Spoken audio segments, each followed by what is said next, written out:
The Chicago Sky prioritized shooting, size, and playmaking with their selections in the 2025 WNBA Draft. Me and Steve are going to break it all down, our thoughts and more, right after this. Welcome to Chicago Sky Central, and here's your host.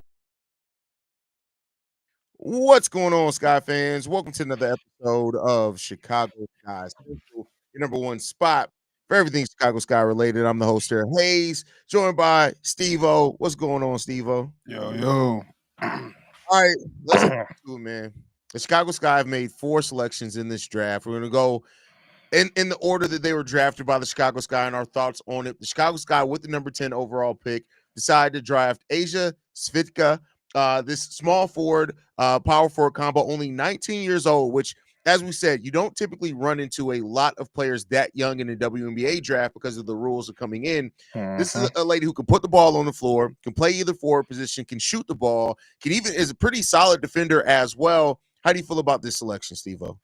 I'm cool with it. Like, I like it. Like, especially with it being a very heavy upside type of pick, because her being 19, she got so much more to go into. But for her age, she's been playing professional ball for a long time. So Exactly. it kind of like cancels out some things compared to the other things that we look at versus her being like an American born player being that age. So, but yeah, that's one of the main things we need. The main things we've been needing is shooting the skies, and she's that in both of them. She can shoot, she can stretch the floor. Not only can she stretch, she takes the shots a couple 3 inches away from the three.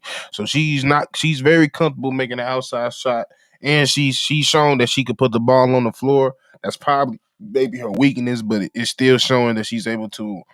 That's something that we can develop on the longer way. So with her being the 10th pick, not mad at it at all. I think it makes a lot of sense for everything we need for this team going forward.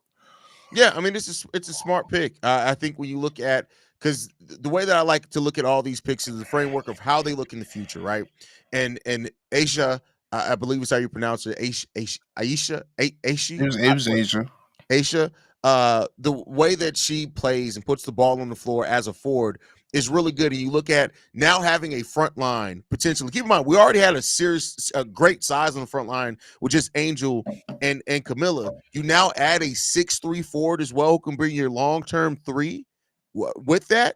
That could be a really good forward combo for the Chicago Sky. I know it's not what a pick that a lot of people, a lot of Sky fans were expecting or anything like that, but I do think this is a really good pick, and I think she's going to have an opportunity to really be that long-term pairing in the front court with Angel Reese that can really pay off really well for the Chicago Sky. We've talked about it before in the NBA side, having versatile forwards that all can do a little bit of everything, ball handling as well. That's where you really get dangerous in. I love this pick of Svitka. I love this pick for the Chicago Sky.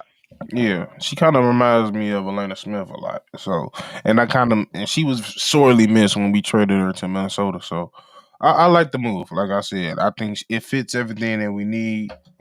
It's probably I've even seen that she got a little playmaking in her game as well. Like she can make the pass as well. So I like it. It makes a lot of sense.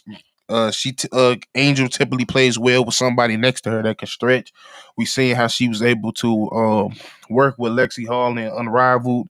Lexi didn't make the damn threes, but we gonna hopefully that Asia is making those threes, and yeah, hopefully she feeds off the energy that the rest of the team is gonna give her as well. Do you think that she has a chance to start over Michaela Onyewerde at the 3 this season? Yeah. Okay. But it's strictly on how she takes the league so far, especially being so young. If she's ahead of her age and her years, and she's more mature than we realize, it'd be more quicker. Now, starting off the season, I don't think they will unless she just comes into training camp balling her ass off. But I think if Tyler March feel like coaching wise, it's going to help for sure. I get it. I feel like he's going to pull that trigger and make her that starter for sure. Okay. Next up, with the 11th overall pick in this draft, the Chicago Sky select Haily Van Lilth. This is a player that me and you both respect the heart that she plays with, because you can't take that away from her at all, right? But there's some questions about size, some questions defensively, some questions about long-term fit there as well, with us having Ariel Atkins in here. But the Sky gets somebody who can absolutely fill it up and put points on the board. Over the course of her career in NCAA, 15 points, 4 rebounds, 3.4 assists on 42% shooting from the field.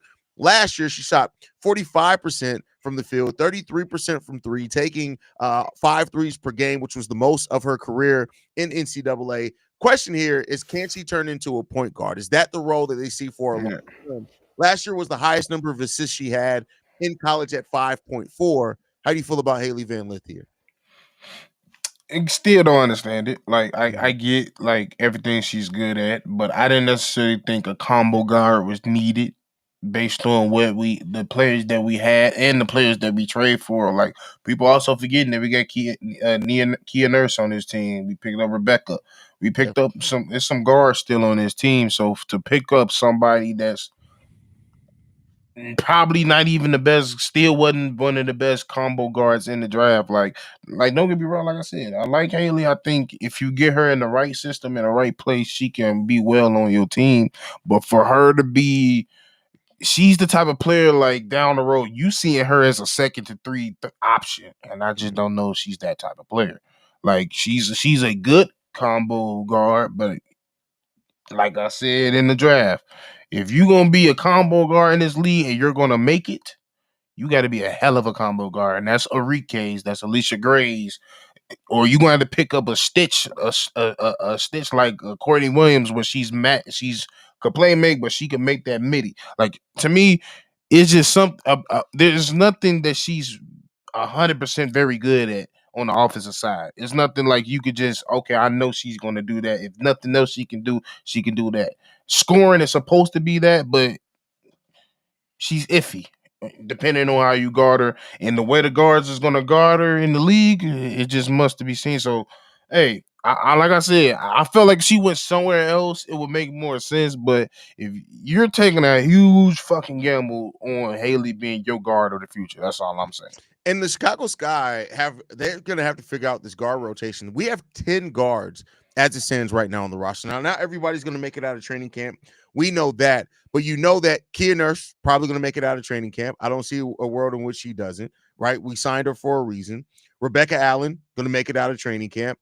Mariah Jefferson, Rachel Bandham, Courtney Vandersloot, Ariel Atkins, definitely, like, that's not even a question. Ariella Gutierrez, we got her on the roster. Hailey Van Lilth, Aicha Coulibaly, who we still need to talk about as well, and Alex Wilson.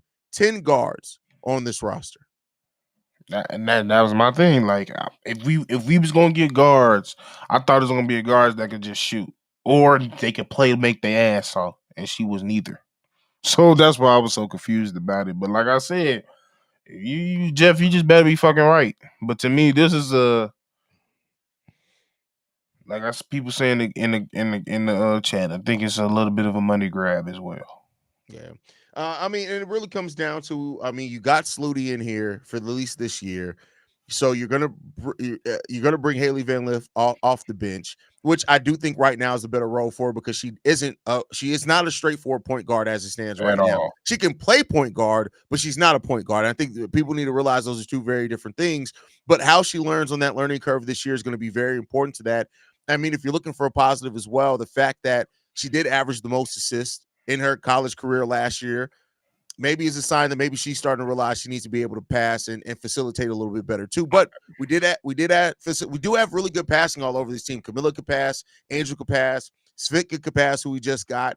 So yes, Sluty, of course. So we'll see with that. I'll say this. If Tyler can turn her into any team type of service or of a point guard, this motherfucker's a genius. That's all I gotta say. Yeah. We'll if it's anybody that can do it, it is Tyler. So that's my only reserve, or my only, I say, relief from this whole situation. If she's gonna go to a situation where player development comes first, it's here. So okay, I'm cool with it. And the thing that I trust with this, and like you said, that for player development, that was Tyler Marsh's job. That's like what he was credited to so much. So I mean, I know we talk a lot about Jeff, but if he's taking in what Tyler Marsh feels like he needs to this team and needs to bring to this team, that puts a lot of onus on Tyler Marsh to make sure that this is going to work. And we'll see. And I think that's another thing. We say a Jeff name a lot. Tyler is a big He went to Tyler about these decisions as well. He got to coach him. Yeah, So this could be most of these picks could be more Tyler than Jeff, to be honest with you. that's a I fact. think personally, the only pick that was mainly Jeff once was maybe Hailey and Maddie. Well, Everything else seems like a Tyler type pick. yeah, and we'll talk about Maddie here. That's the next player that we're going to talk about. Anything left on Hailey before we move on, though? Nah. Okay, I hope she makes the roster. Or this shit absolutely. gonna be real bad. In the second round with the first pick, we draft Maddy Westbeld out of Notre Dame. She played all 5 years at Notre Dame. Let's just go over her stats because I think this is a better pick than what I Sneaky. think people are realizing. This has the chance to be a really, really good high upside pick. In her college career, 12 points per game, right? She averaged as much as 14 points per game in the 2023-24 season. Solid passer, but only what over 1.8 assists per game. But this is where I really like it at 1.3 steals per game as a small forward, power forward combo. Really good there. Over a block per game over her career.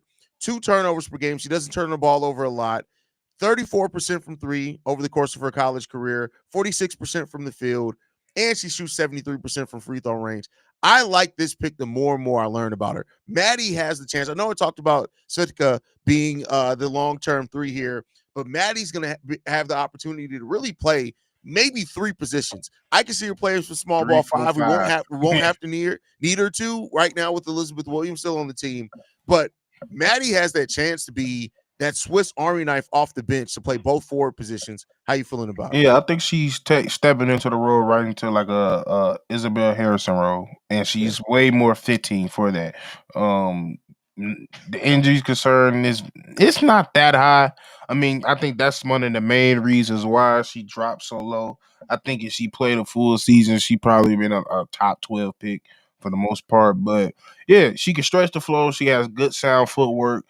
She's very coachable. She can move. Not the greatest athlete, but everything else skill. Right? She's a very, very skilled player. So I think this is probably, if not one of the most, if not sneakiest draft picks in this whole draft. Because I didn't even know she was still on the board as an option. Yeah, I mean, you look at her; she got size, ability to put the ball on the floor a little bit. She can shoot. She can come off screens. She can rebound really well. Like everything. The more and more I look into her, like this could be one of those picks we look back on and we're like, can y'all believe we got her in the second round? Because she's really good. She has legit size at 6'3" as well. Yeah, I like this pick. The more and more I look into it, man. Yeah, like when they said Maddie, I'm like, Maddie, who? Because I know KB Westbeld. Did they say Westbeld? I'm like, she was available. Like she's really one of those players. Like I said, sneaky. It's on the offensive side. It's not too many. If not, isn't if anything, she just need to work on some things. But she's a professional scorer when it comes down to it, in my opinion. Absolutely.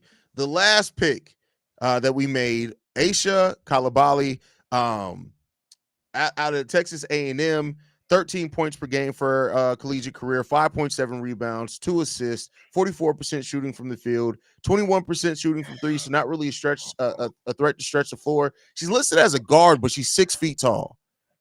But How she you played feeling? forward. She played forward. I remember, especially last year. I remember watching her at Texas A&M. She did play forward. Yeah, she also played in And, Auburn as well, 3 years yeah, before going to Texas A&M.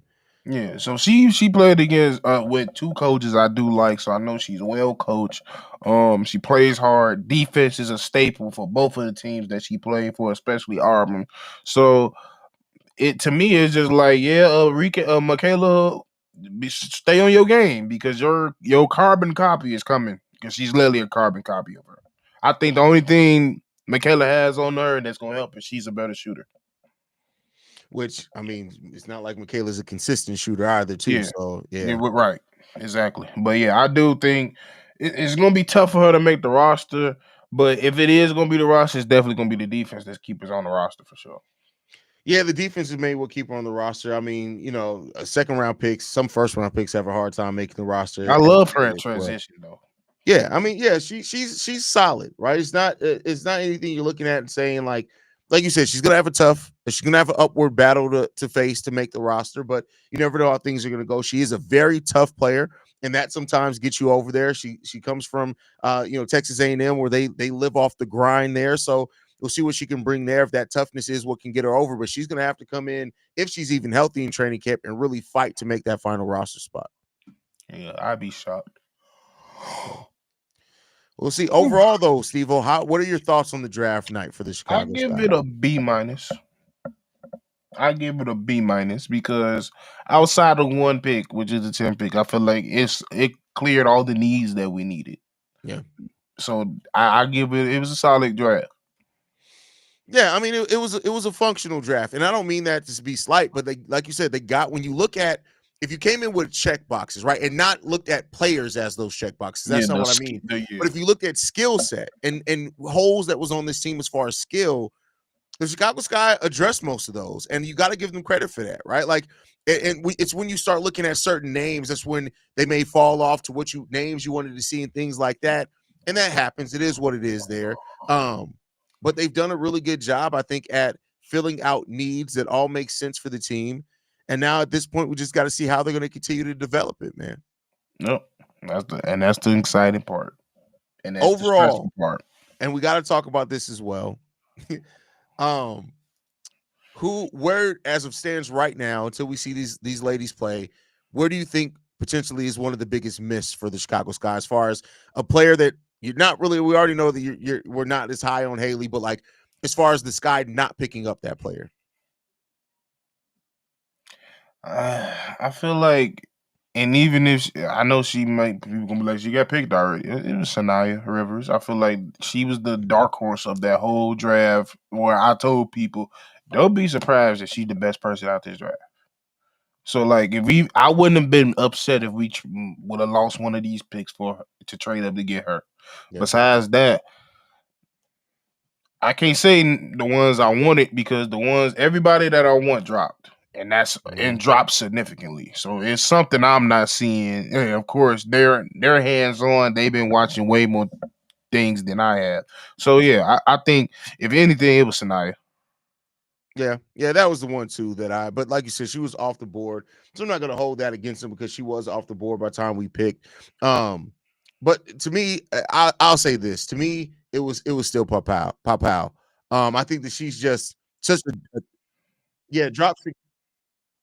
Yeah, and we know that there's injury stuff there, but I look at her and I just say, like, she has so tremendous upside, and I get it. She has the several knee surgeries and things like that, and that's going to be something that a lot of people look at and they have issues with. And I'm not saying that they shouldn't, but that's the one that I look at, especially being there in the second round, especially if Aicha Coulibaly does not end up making this roster, it's going to be a question there for me. Yeah, it's gonna be a question for sure. Maddie and Haily Van Lilth are two that coming make team European girl will be a stash player. Are two that's coming make team, bro. That's not good English. I'm trying to get it. Yeah, I almost turned dyslexic. If you're talking about Svitka there, no, I don't think she's a stash player. I think she's coming over this year. I don't think she's stashing. Your first pick better not be no fucking stash player. Yeah, for sure. So, but overall, I'll say this, man. I asked you, I grade this a solid B minus, and that's just because I think that there are players that are going to be better, maybe, than some of the players that they got that they could have had easily. But we'll see. Things aren't always as what they seem is going to be in the draft. Tyler Marsh is really good at developing. I think that's going to be a key thing here for this team, and we'll see what happens here, man. Facts. But any last thoughts before we get up out of here, man? Nah, man.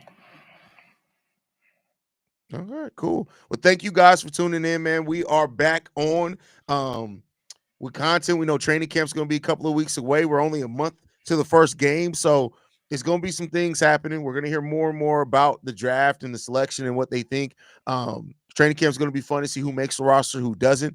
Any thoughts, ideas, anything that you have that you want to hear with the Sky, do not be afraid to tune in with us. You guys can send us any feedback, questions, comments, concerns, Chicago Sky Central @gmail.com. You can follow us at Chicago Sky Pod on every social media platform we're on. If you want to leave us a text message and our voicemail for the mailbag, the number to do so, 270-2799. We're the #1 spot for everything Chicago Sky related. And we'll see y'all in the